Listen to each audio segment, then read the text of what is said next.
व्यास कपूर जी, पंचकुला, हरियाणा से। पूज्य महाराज जी, आपके चरणों में कोटि कोटि प्रणाम। महाराज जी, मेरी आयु 76 वर्ष है। अपने जीवन काल में मैंने परिवार में पूज्य दादी, पिता, माता, संबंधियों के अतिरिक्त हाल में ही अपनी पत्नी का देहावसान देखा।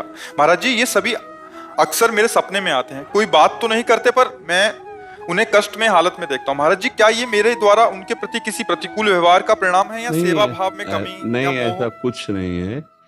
ये स्वप्न तीन प्रकार के होते हैं। एक होता है जिनसे हमारा मानसिक संबंध रहा है, बिना किसी कारण के कल्पनात्मक उनके दृश्य उपस्थित करना। एक होता है जिनका कोई अस्तित्व नहीं है, ऐसा स्वप्न आना। और एक होता है भागवतिक, किसी महापुरुष का आगमन होना। ये सत्य के अंतर्गत आता है। वो आपको निर्देशन या आपको दुलार या आज्ञा, जो भी आज्ञा, वो सत्य होता है। अब ये मन बहुत से संस्कारों से, संबंधियों से जुड़ा है। तो आप देखो, कोई इतना ही स्वप्न थोड़ी आता है, कितने स्वप्न आते हैं जिनका कोई मतलब नहीं है। ऐसे ही ये परिवार के स्नेह संबंधियों का जो आता है, उससे दुख सुख का लेना देना नहीं है। हाँ, ये जरूर है कि हम अपने जीवित अवस्था में कर्तव्य का उनके साथ पालन किया कि नहीं किया। अगर किया तो धन्य है, अगर नहीं किया तो अब कर लेना चाहिए। उनके प्रति नाम जप करना, उनके प्रति दान पुण्य करके उनको प्रदान करना। जैसे पिता है या पितामह है, ये हम यहाँ से जो भी दान पुण्य करेंगे, जो भी अनुष्ठान कराएंगे, वो ट्रांसफर हो जाएगा, उनको पहुंच जाएगा। ऐसा विधान है। इसीलिए परिवार में चाहा जाता है कि कोई हमारे हो जो कम से कम हमें दान कर सके, पानी दान कर सके, अन्न दान कर सके, या कुछ ऐसा। जैसे ना पिंड दान कहा जाता है कि भाई पिंड दान करने वाला तो कोई हो।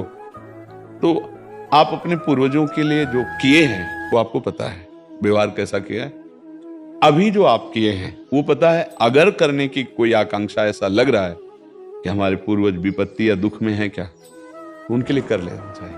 श्रीमद् भागवत का संस्कृत से अनुष्ठान कराना, गौ ब्राह्मण संतों की भोजन आदि करा करके वो सब दान उनको कर देना, मंत्रों का जप करना या नाम का जप करके कीर्तन करा के उनको प्रदान कर देना।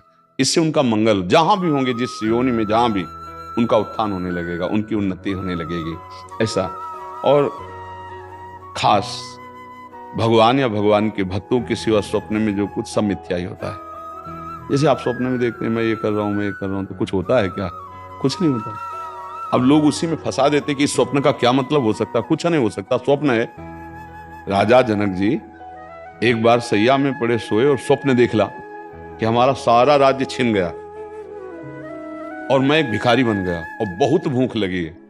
अब मांगे तो थोड़े से चावल और दाल मिला, तो मटकी में, मिट्टी के पात्र में उन्होंने लकड़ी बीन करके खिचड़ी पकाई और वो पक के तैयार होने वाली थी। दो सांड आए, लड़ते हुए ऐसे लड़े कि पूरा बिखर गए।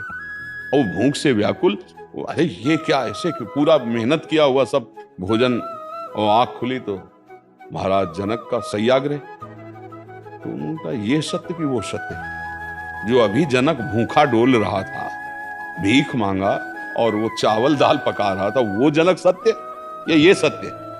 क्योंकि उस समय ये सत्य नहीं था, इस समय वो। तो सत्य कौन है? अब उनके सभा में बड़े बड़े ज्ञानी महात्मा बैठे, तो आकर प्रश्न किया, ये सत्य कि वो सत्य? अब कुछ उसकी व्याख्या हो तो समझ में आवे, ये सत्य कि वो सत्य। अब कोई उत्तर ही ना देवे।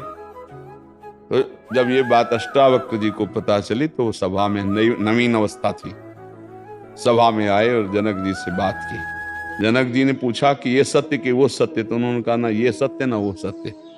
उमा कहूं मैं अनुभव अपना, सत हरि भजन जगत सब सपला। सपना तो सपला है ही, जागृत भी सपला है, सत्य है हरि नाम। तो आप ये समझ लीजिए, ज्यादा उस पर विचार मत कीजिए। यदि आपके अंदर ऐसा भाव आता है, धन आपके पास है, तो ऐसी कुछ सेवा दान पुण्य करके, कहीं ऐसे जैसे गौ सेवा है, गौ को चारा पवा दिया है ना, कहीं साधु महात्मा को किसी एक को भी भोजन पवा दिया, और वो कहीं भागवत हो रही उसमें सहयोग कर दिया। नहीं पूरी भागवत करवा सकते, भाई हमारे कुछ चंद रुपए इसमें सहयोग में हो गए और उसका फल हमारे माता पिता दादा दादी को मिले, ऐसे भाव किए जाते, तो उससे उनको कल्याण होगा, उससे उनका मंगल होगा।